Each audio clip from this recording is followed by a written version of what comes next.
Hello and welcome to the back office teardown lab. It's been a while, hasn't it? I don't post as frequently as before, but that's life, isn't it? Gets in the way sometimes. So I bought this kit among a bunch of other kits from the usual AliExpress, Temu type places. I think around Christmas time, which is probably about several months ago now. Like, where are we now? Are we in June even? So yeah, it's pretty long time ago. And I've only just found the pile, and I've just started making some of them. And I didn't record the last one I made just purely because, you know, documenting something like that can take the fun out of it if you really, you know, just want to crack on.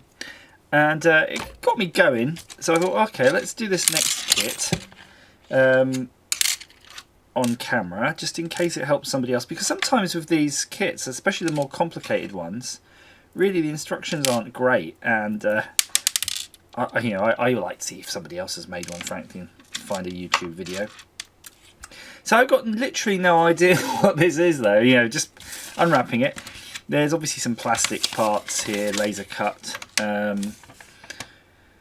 Everything will need to be translated. But just looking at the circuit there, it's a really quite simple looking circuit. So you've got the power input here. Let's pop that down. We'll have a look together, shall we? It's a swinging thing, isn't it? And there's an inductor there, back up to thing. So yeah, my gut feeling is it is a swinger. I do remember there was some stuff to do with penduli, and you can see there's a coil, and I suspect there's something you hang off the end of this, which is going to be magnetic, and it'll be attracted to that. I've separated things out. This is a magnet, so clearly it does have a magnet in there. And I figured out here what U1 is. So the voltage coming in is via that lead, wherever it is I flung it, there we go, which is going to be 5 volts, already pre-regulated because it's coming off a USB. And what U1 is, and if you just look at the shape of it, if we zoom in, if you're familiar, a hall sensor. Right away, you know, you look at it, go, yeah, that's a hall sensor. Now, I'm a bit reluctant to fit that on the board though immediately, because I suspect there may be some adjustment to do with its height. So let's leave that off, but we'll just get on and shove everything in. First off, we have these transistors Q1 and Q2. Looking at the markings on them, they're both exactly the same. Just make sure you get them in the right way, unlike me. I was just about to shove them in wrong. That'd be a lot of fun debugging that. And I think I'm going to put a few more bits while I'm here, just purely because these are holding in quite nicely, so we don't have to mess with it. And you can see by Q2 there's a lovely diode just urging, yearning. That's a better word, isn't it? Yearning to be filled. So we'll shove that in there. Capacitor, look, these are great. Really, there's not much here to worry about. There's so few components. It looks just more like a hardware kit than an electronics kit, and that's fine by me. Because, frankly, I do spend an awful lot of time per week soldering PCBs. If you're interested in it, please go to backofficeshow.com and have a look at the PCBs there for sale. Really, I tend to only do the boards for the Nintendo Famicom at the moment, purely because, again, busy, and it's just a hobby at the end of the day, isn't it? But if you're interested in any of the other things, just ping me and we'll talk. Right, so you can see there, getting these soldered is no problem. What I do like about that PCB, you can see the tracking on there. It's very simple. There's no ground plane.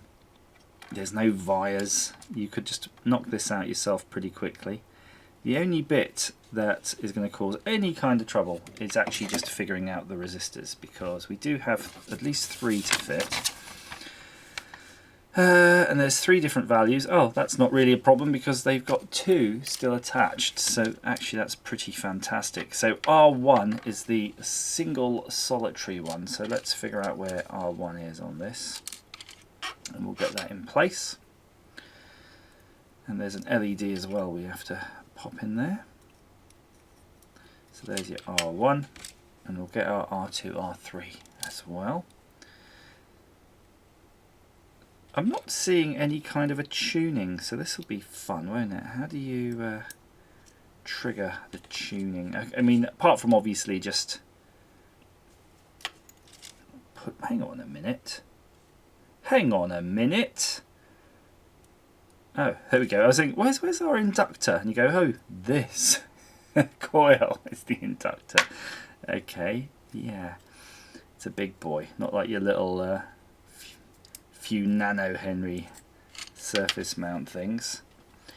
There's an awful lot of wire there. I'm just kind of intrigued how this thing's going to go together. So yeah, just pop soldering those. I'm only doing one leg right now just because they're so loose. I'm pretty confident that they're not sitting flat. See, that one wasn't sitting flat. But just because it's loose, I can just put a bit of pressure, pop it on the other side. Let's finish those off, shall we? Boom. Where's the other ones? There and there. So you've got your LED. Let's just get that in while we're here. So that's your board there, the LED. Long leg positive. Ooh. Used to be written on the old board here, didn't it? Long leg positive, before I refinished it. Those were the days. I do wonder, like, when we actually started the old channel, I feel it's probably a decade now. I'll have to look into it. Certainly not making a video every day like we used to. Okay, so DC jack, get that in there. Flip that around. Give it a few moments to let that solder set. The worst thing you can do really is have to rework anything, so I always go through great steps to avoid that if I can. But if you're a very neat person, you probably would have already chopped those legs away from those components. I'm going to do it now. I do have my little pot, so I put together a lot of circuits per week, per month, and you end up with these tubs. They're so handy because they're heavy. So if you want to put something on the edge, like, you know, the rest just your PCB, you can. So I never really truly empty them. I end up, I just start a new one, transfer half, and then fill it up gradually. And then if you ever need a few spare legs, you've got them in there. But it's really interesting. I watched a program. See, how do they do this? You know, if you're making 1 billion boards, and you actually have a big saw wheel, and you just run the PCB. Imagine this, throw it on a little tray, and it just slices them with a horizontally mounted circular saw. So all of the components above a certain height just get yomped. So that's that. So this is where it starts to get a bit interesting now. So I don't know if there's any relevance on it, but if you see there, we do have a direction. You know, it's a spinny thing. I think this can only go in one way though, because it's only threaded one way, so it can only go in that way, which is good for us. But I don't know if there's any particular way we should solder it. Obviously it's got 2 legs. If we solder it one way, it will energize in one direction. Solder it another, it will energize in the other. I think we should just screw it in. Solder it, leaving plenty of room. In fact, I do see a couple of different size screws, so we might have to hunt it out. Let's check this, shall we?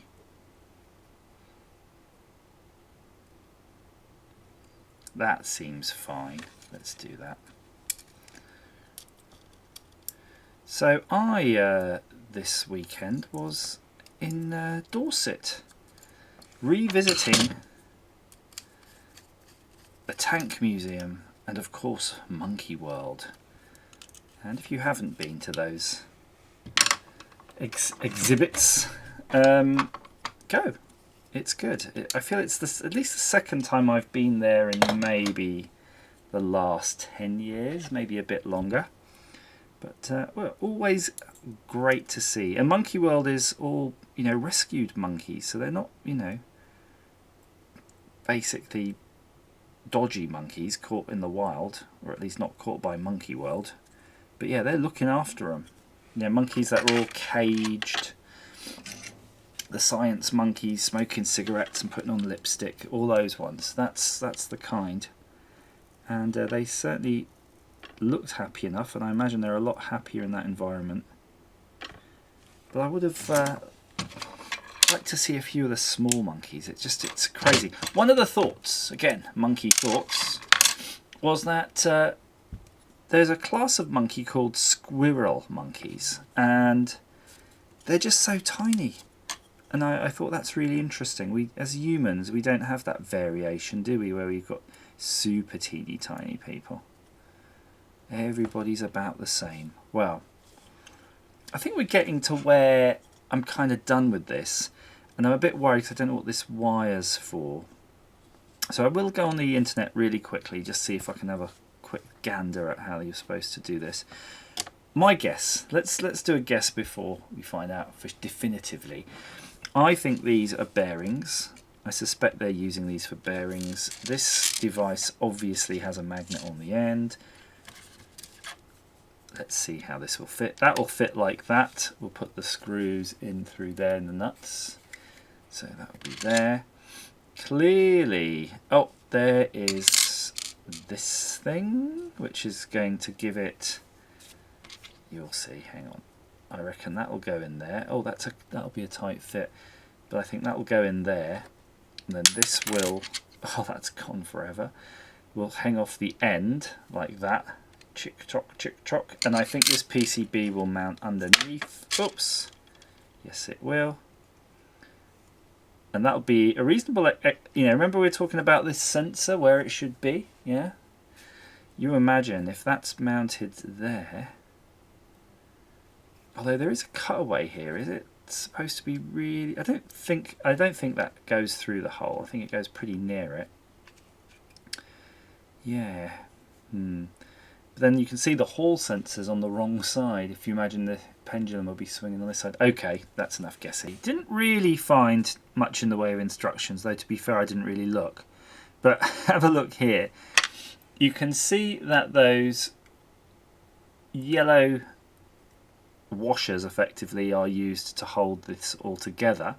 But the bit that's really fascinating, and I don't know how to make the picture bigger, so have a look. You can just about see here, between the coil and the magnet is that hall sensor. They've actually got it running on bits of wire, hence the bits of wire. So I'm going to assemble it as best I can. I'm just going to partially assemble it now. I do have to solder that sensor in, but gosh, I'm done with the soldering. I want to do some construction. I've also taken the plastic film off. That's always a bit of a problem. Sometimes it's just truly awful getting that off, but this time it really wasn't that bad. So I wonder if there's new technologies now where it comes to laser cut plastic things. So these standoffs here determine quite a lot about your build, because this pops up underneath that plastic using these as spacers. Come on, come on. Am I losing my marbles here? This is tedious to watch. Okay, there we go. Good. Nice. Got that in there. If you have a little nut spinner, that would be handy, but I suspect if you don't, it's not a big deal. So I can still solder that part here that I need to afterwards, so I can just go ahead and fit this if I want, which I do. And you can see there's a wire protruding here. I think if you can really do your best to have it sit as flat as possible, because we do know that you're going to have a bit of a spider coming through, and that's probably why there's all these holes. Let's have a think about that then. Is there a reason? Yeah. These holes may line up with that. I'm not sure. I'm certainly not going to be constrained by running the wire however I think will work. Let's get that there.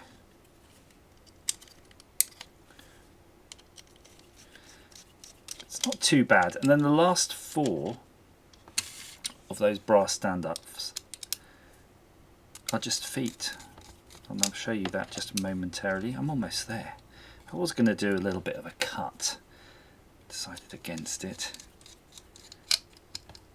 There we go. Right. So what we do is we'll just pop those through like that, and then pop those little legs. So they're the legs, effectively. It's been a while. I would like to make a valve amplifier kit. We've not done one of those. I think the last one, if you remember, may have been an AM radio. You know, although I'm struggling, and it might have been a transmitter.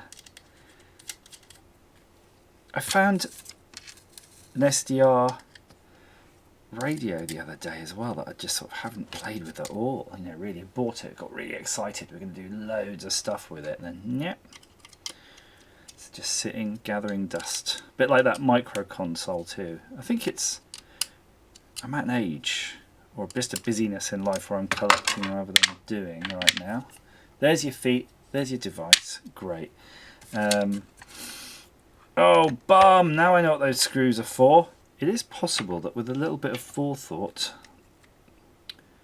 I could have seen that coming.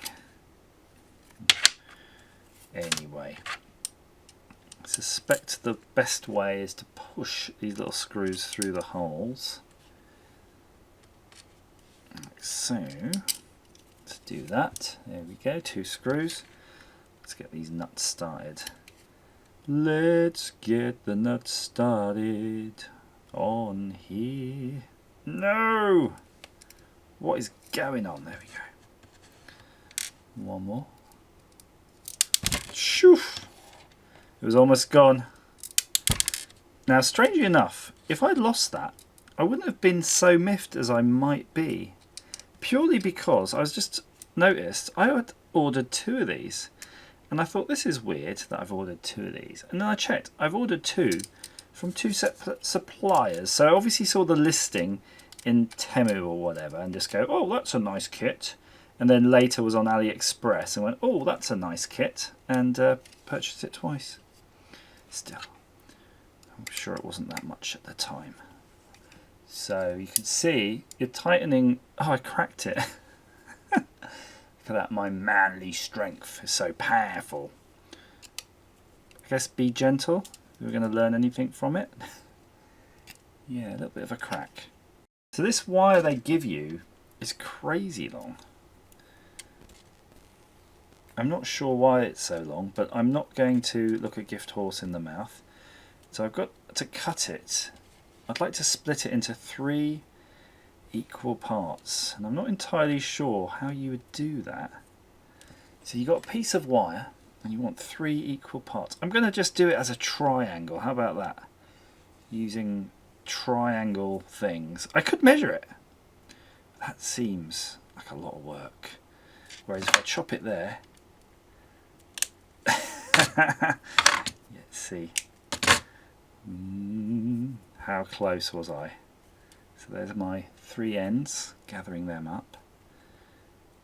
And, oh, well, it's not that bad. I mean, 2 are quite close to each other and 1's quite long, but, you know, if I do that, you got it done perfect, didn't you? Absolutely perfect. Now, that's assuming now when I strip them, I'm not going to make a mess of it. So what you want to do, if you've got some heat shrink too, you could probably do a nicer job. But look, it's a single... Oh no! Yeah, I cocked it up. Now I've got a short one. It looks like it's pretty much a single strand in each of these. Yeah.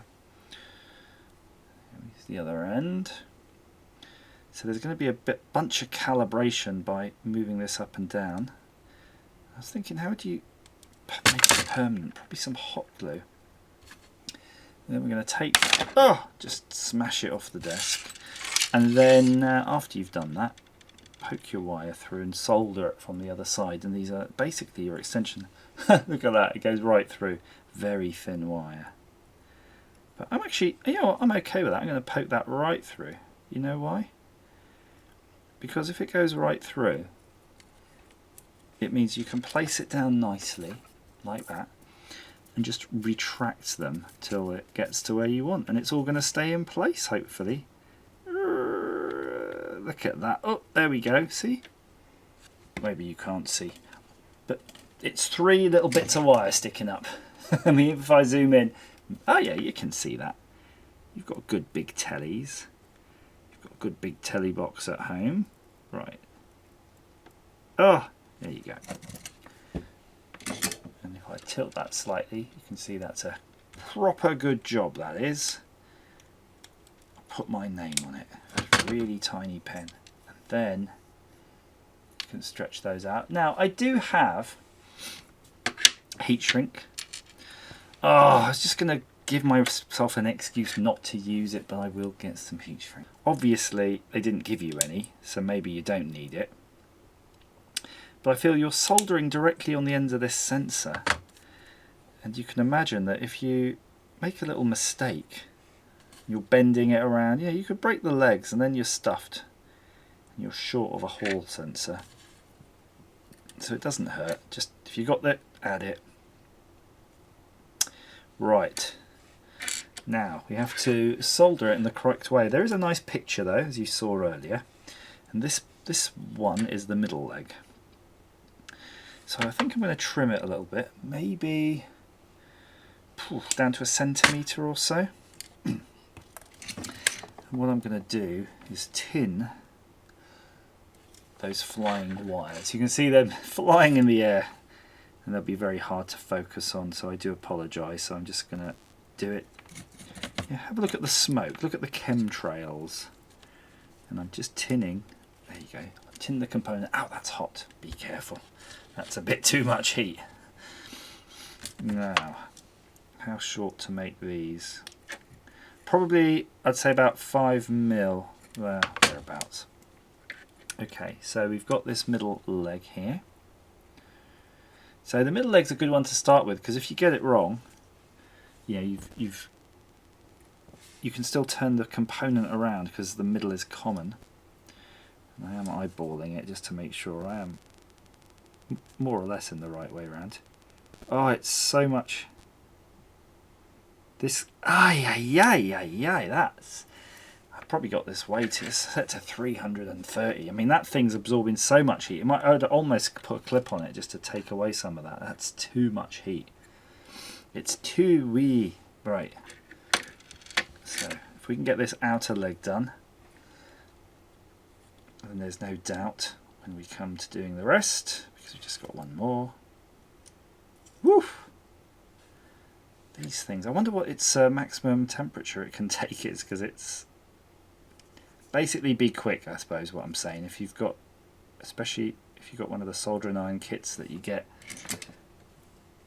that your gran gives you, that comes with a big old soldering iron and a big old dirty roller solder, don't hang around. Okay, there we go. That's our heat shrink ready to be applied. Oh yep, here we go. And I have a special heat shrink tool. Bit of a lighter. Just there. Now, isn't that's dainty. Ow, that was hot too. Everything's hot. Right, let's put it all back together now. Just pop those screws in and then realise there's something else. So, by the way, I suspect they assume that you're going to put it through here. Why would you bother? I'll just wrap it round. I think that's absolutely legitimate. Anyway, pop it all back together. While I'm putting this together, I did notice something, and I'm wondering if it's a design change. If I ever do put together the second one of these kits, I'll let you know.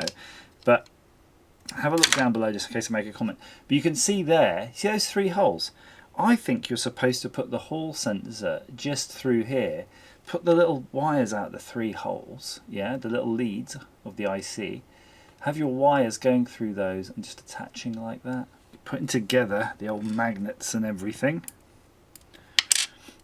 So I've pushed that on. It wasn't particularly easy, but it wasn't particularly hard. It definitely needs some force, so I'd love to show you this, but I can't.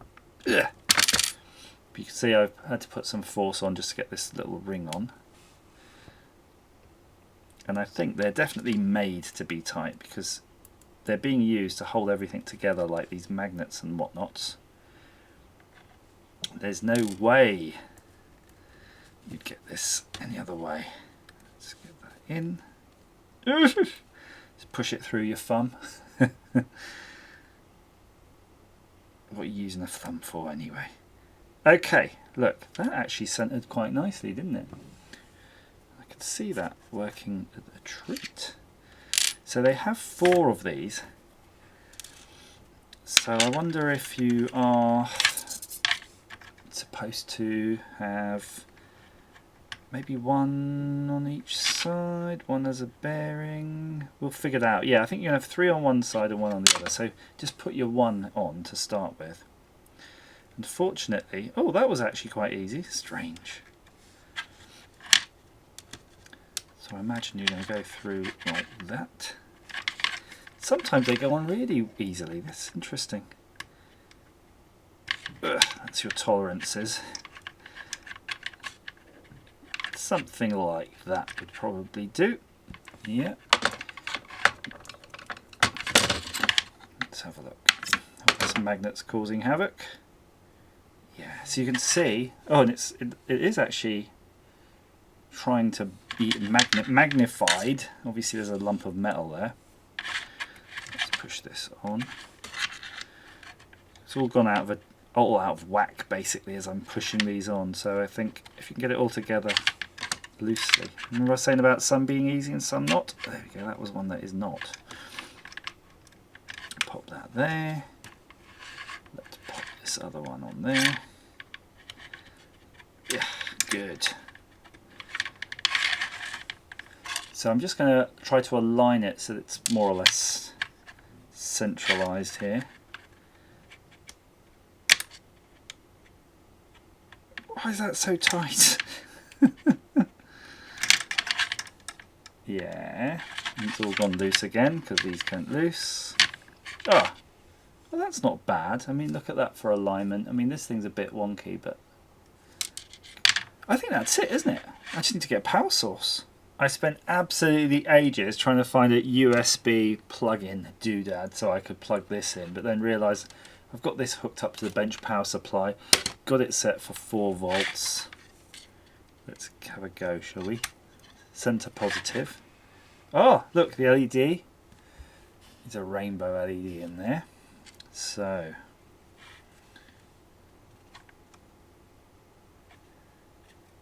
just playing with this sensor, seeing how it's supposed to. Oops. Yes. Might need some adjustment here. I'll figure out what's going on.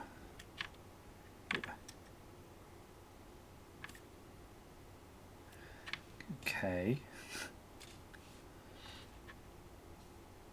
Oh, there we go. That's really interesting. I can see the current on the meter. So when I put this here, it's using 200 milliamps, which is quite a lot, really. And in fact, it stays using 200. Nope. So when the magnet passes over it, it's energizing the coil.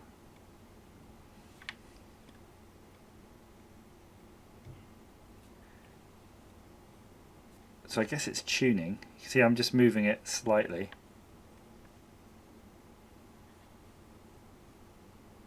Oh. By Jove, I think I've got it. Now, I know the camera was off, but actually I did it within like 3 seconds. I took very little care. I just positioned it on the end there. You can see it's off the end because there's a timing issue. The magnet is what operates the Hall sensor. If it's on top, sandwiched between the magnet and the coil, it's something weird. The coil itself is magnetizing the Hall sensor. Anyway, if you do it like that, it works great. So don't use those little holes. Or if you have used those little holes at the back to mount it, you can let me know if that works for you.